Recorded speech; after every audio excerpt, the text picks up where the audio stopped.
So I decided I'd talk about the logic stuff I was talking about, logic education, with the George Zimmerman case. And for those of you that can comprehend what you're hearing, I'll say at the outset for your benefit, this minority, and I don't mean those that can comprehend the logic, I mean those that can listen to a preface and not just go all off on what they think. I'm not using logic to say my opinions on George Zimmerman are correct, quite the opposite. What I'm going to say is that in any court case you have the structure of a logical argument. Now there can be all kinds of corruptions of both logic and evidentiary and all kinds of things like this, but the logical structure is present enough to provide a framework. Okay, so like what we're doing with Zimmerman right now, with the Zimmerman case, is exactly in the form of a logical, the structure of a logical argument, right?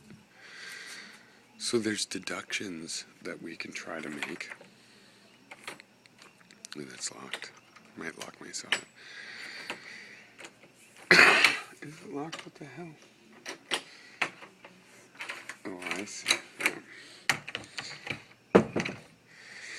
So there's two separate things. The logic is how we, what conclusions we draw from the evidence. And in a case like this, the evidence acts as the principles, right? This is the input. Like, I think we all have to admit, like, that the cops found the keys in the bags and stuff where they said they did. The wind might have blown it. There's a lot of things you can say are still possible due to the fact, the evidence isn't a totally complete scanning of where everything was at every second, right? It's just a moment in time.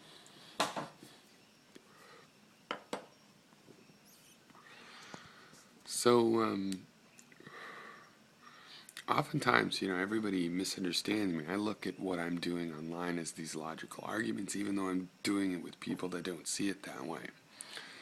But I still try to fill in the blanks of what would be a logical argument, separating what we'll accept as the inputs, like it is wrong to kill. Humans need oxygen. There's certain things I can kind of guess people should agree with to varying degrees, Like sometimes I would say you should kill. I mean, that sounds harsh when you hear it that way, but I mean, come on. I mean, if somebody's, actually home invades you and is about to kill your family, you should kill them if that's what it takes. Sorry, it's true. I have a complicated morality about that. I don't think it's okay. I don't think you should feel good afterwards that you killed them. You shouldn't feel like a hero. You should feel like you just were forced to take part in a tragedy. So that's the bleeding heart side of it. But anyway, I just watched this film, Superheroes, on HBO online. Very interesting because they dress up like superheroes and do the George Zimmerman thing. But they have tasers and billy clubs, and they're taking a risk, and they're really, when you dress up in a costume to be a vigilante, there's no getting away with killing somebody, and they seem to know that. And yet they do have mace, and, they have weapons, and it's questionable, the whole vigilante thing. But I thought they were actually taking it both too seriously and seriously enough to at least not be a hazard, to a certain degree. It's just like if a guy's going to stand down on the corner where there's a lot of traffic and people are getting attacked and just be there, it stops that kind of crime, that kind of thing. And if they want to be dressed up in a costume and think of themselves as a superhero, my only issue is that they, not kill anybody. They have rules to their conduct. And these guys do, because since they're pretending to be superheroes, you know how superheroes are. They've got, very strict rules of conduct. Anyway, I recommend it. But anyway, people think often I'm trying to convince them. And sometimes I am, but like with the photos thing, I'm not trying to convince you that that's not Trayvon. Really, I know it seems indistinguishable, but from my point of view, what I'm doing is I'm saying, well, I don't think it is. Here's why. I've also said, which most people don't do, and why don't you guys notice or acknowledge this? You're lame. That if it is true, what the impact is. Well, one, it makes it more realistic. That he had some violent ideation, and maybe he would get a wild hair and ambush some guy.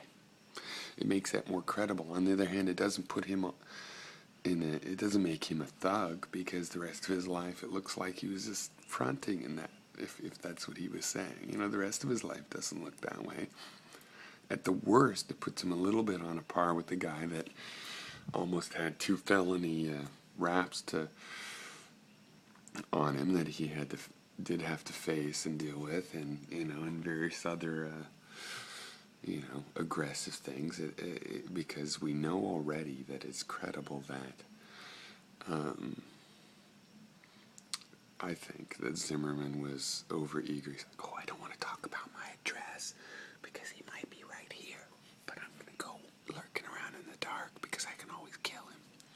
We know that's possible. I'm not saying it did happen that way, but that's possible. That's within the spectrum we're considering here. Who shoved who first is the detail, and the big thing to me is the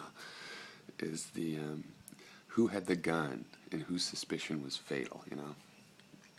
All right. So, but back to the logic thing.